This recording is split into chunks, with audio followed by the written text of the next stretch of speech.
Hi friends, ఈరోజు వార్తల్లో చూసాం. మనకు జస్టిస్ వర్మ గారు ఎవరైతే ఢిల్లీ హైకోర్టులో న్యాయమూర్తిగా ఉండి ఆయన ఇంట్లో పెద్ద మొత్తం ఈ కరెన్సీ నోట్లు కాలినయి, తర్వాత ఇంకా కాలనివి ఇవన్నీ కూడా పెద్ద మొత్తున వసూలు రికవరీ చేయటం అనేది మన కొంతకాలం క్రితం ఈ అందరికీ తెలిసిన విషయమే. ఇది దీని గురించి మనకు యథాతథంగా మన అన్ని ప్రభుత్వ శాఖలలో జరుగుతున్నట్టుగా చేస్తున్నట్టుగా ఈ సుప్రీంకోర్టు కూడా 3 న్యాయమూర్తులను వేయటం ఒక కమిటీ లాగా. వాళ్ళు దాన్ని ఎంక్వైరీ చేసి అది నిజమే, అక్కడ నోట్లు ఉన్నాయి, అవి కొన్ని ఖాళీ ఉన్నాయి అని ఒక రిపోర్ట్ ఇచ్చారు అనేది కూడా మీడియాలో బహిర్గతమైంది. ఈ సందర్భంగా మనం ఈ వీడియోలో చెప్పదలుచుకున్నది ఏంటంటే, వాళ్ళు సుప్రీంకోర్టు ఈ జస్టిస్ వర్మ గారిని మీరు తప్పుకోండి అని అన్నారు. ఇది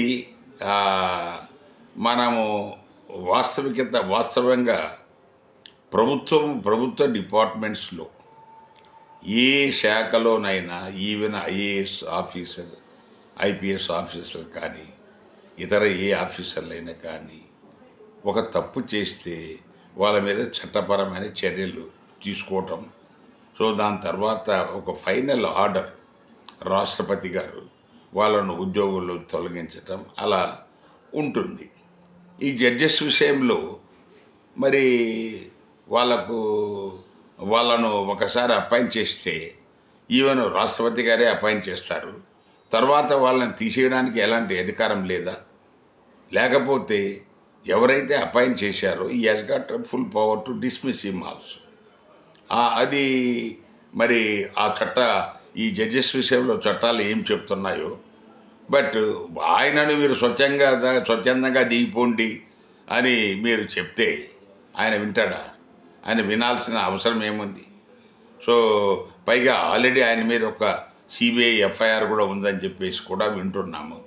అలాంటి పరిస్థితులలో దీనికి మనకు న్యాయబద్ధంగా లెక్క ప్రకారం ఛార్జ్షీట్ ప్రొసీజరు ఫాలో అవటము, లేదా మనకు ఇంకేదైనా మనకు జ్యుడిషియల్ ప్రాసెస్ ఏముందో ఆ రకంగా మీరు ఆయన ఉద్యోగం నుంచి తీసేయటము ద్వారానే ఆయన ఆ పదవి నుంచి తప్పుకుంటాడు. కానీ ఆయన మీరు తప్పుకుంటేనే ఆయనకు స్వచ్ఛందంగా అవకాశం ఇస్తే ఎవరు కూడా ఉద్యోగం నుంచి తొలగిపోరు. అలా చేస్తే మనకు అతను నేరం ఒప్పుకున్నట్టు అవుతుంది. అందువల్ల వాళ్ళే తీసేస్తేనే పోతానన్న భావనలో ఉంటారు.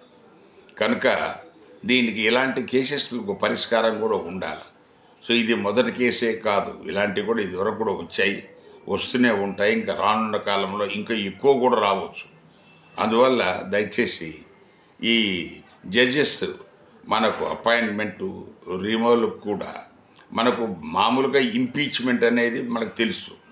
ఇంపీచ్మెంట్ అంటే ఈ పార్లమెంటు ద్వారా ఇంపీచ్ చేసి మనకు అతన్ని ఉద్యోగం నుంచి తొలగించే అవకాశం ఉంది. బట్ ఇక్కడ ఇంపీచ్మెంట్ విషయం కాదు ఇది ఆయన కరప్షన్ రిలేటెడ్, మనకు ఆయన అన్అకౌంటెడ్ మనీ ఆయన ఇంట్లో ఉండటం, ఇవంతా దానికి సంబంధించే క్యారెక్టర్ సంబంధించిన విషయం కాబట్టి జడ్జి గారిది. దీన్ని మనం తప్పకుండా దీని మీద సుప్రీంకోర్టు ఒక గైడ్లైన్స్ లేకపోతే గైడ్లైన్స్ ఇచ్చి ఆయన్ను చట్టబద్ధంగా ఉద్యోగం నుంచి తీసేయటమే దానికి సరైన పరిష్కారం. కానీ మీరు దిగిపోండి అంటే ఆయన దిగిపోవటం అనేది సాధ్యమయ్యే పని కాదు. సో దయచేసి గమనించగలరు. Thank you.